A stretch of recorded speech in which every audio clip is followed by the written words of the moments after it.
Her dream home became the scene of a traumatic home invasion, a real-life nightmare she won't soon forget. A woman's asleep next to her 12-year-old daughter when 4 masked men break in and put a gun to her neck.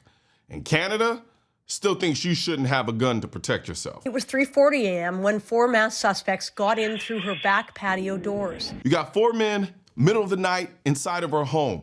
Alarm, dog, doesn't really matter. Once they're inside, the only thing between you and death is their mercy. I remember that somebody, put the gun on my neck and asked me, where is the safe? Imagine that.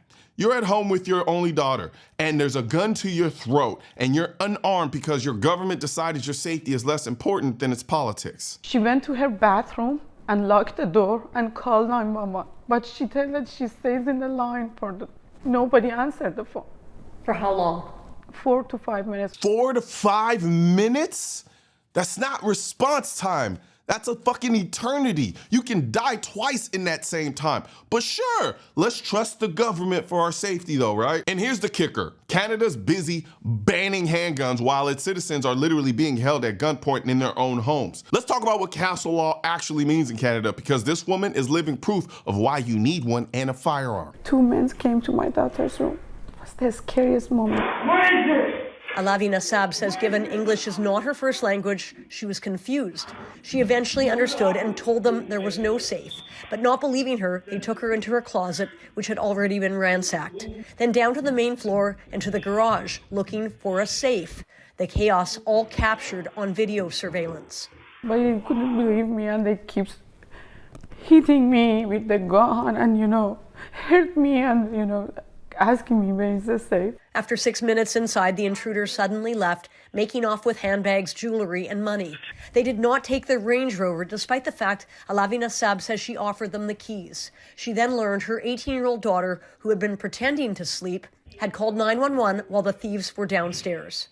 This story out of Toronto is honestly heartbreaking, but it's also the perfect example of what happens when a country decides self-defense is a privilege, not a right. According to BCD law, Canada does not have a specific castle law. However, the criminal code does allow Canadians to defend themselves and their property under certain conditions. In other words, you don't actually own your castle. You're just renting it from the crown until someone breaks in and the government decides if your response was reasonable. Now, unlike in the US, there is no automatic legal right to use lethal force against an intruder. So let me get this straight.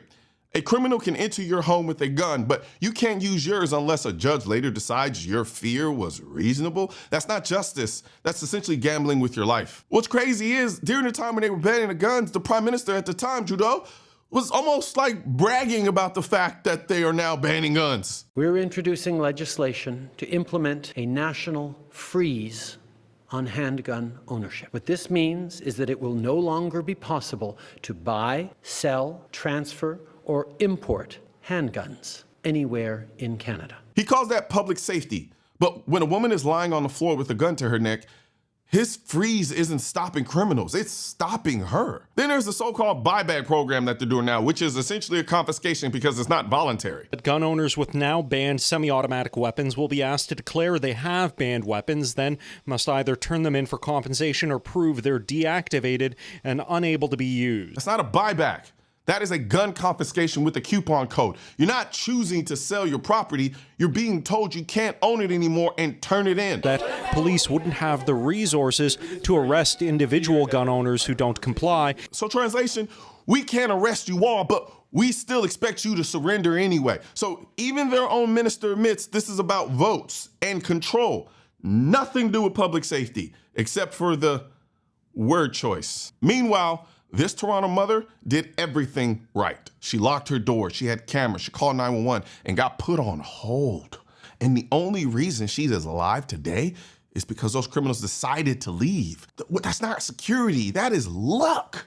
And luck isn't a strategy. This is why the Second Amendment exists. It's not about hunting or collecting. It's about making sure no woman ever has to hope a criminal changes his mind and decide not to kill her or violate her. And this is exactly why USCCA is a sponsor of this channel, because they don't just protect you after a defensive gun use. They train you before one ever happens. They teach you what laws apply, where you live, what force is actually legal, and how to avoid ending up in a situation like this Toronto mother altogether.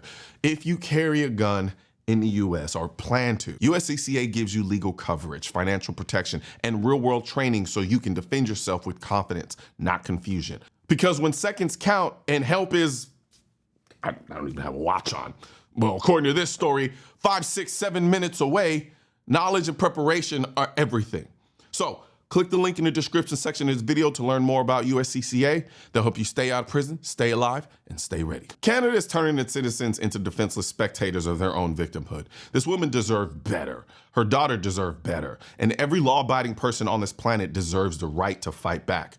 Until the criminals follow the law, you shouldn't be forced to die by it. Oh, one more thing. It is, as you can see now, hoodie season.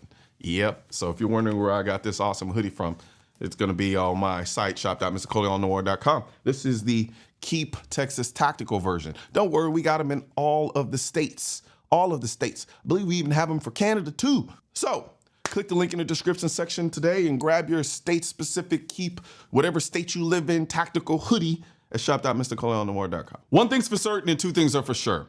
Politicians and tech giants don't want gun content to be recommended to you. And we're all fighting this culture war together. Now you can help do your part by liking, commenting, subscribing to the channel, but most importantly, sharing this video with at least one person. Together we can stop the suppression of our 2A rights. And don't forget to click the link in the description section of this video for the products that I mentioned in this video.